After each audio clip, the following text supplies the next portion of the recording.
तसलियां न देवे उन्हें रो के टुकड़े सुनावन का फायदा या मेरी तुमन ला या अपनी मना ला या पूरा को या मैनू रहा ला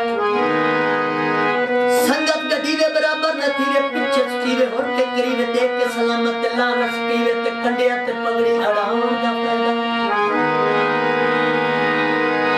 ना से हसावे नहा अल्लाह में तू चुप करके आवे तू चुप करके जावे और इतना पद करके आवन का फायदा कदी आके वेड़े कदी झगड़े जेड़े कदी आसे बखेड़े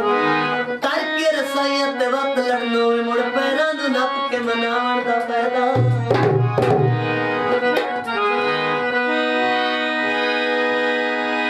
गाने दी ले आंदी बोल ता मैं जाया जियो बुलण दी शायर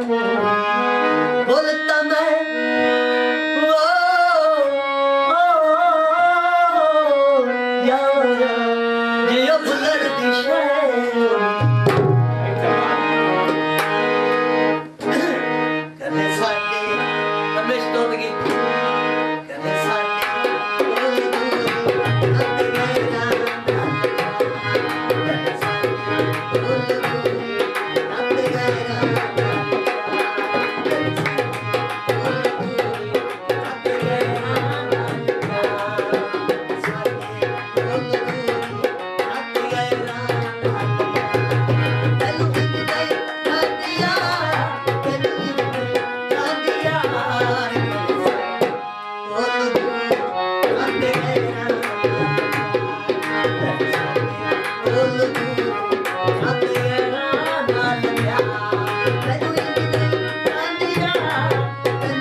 Hallelujah.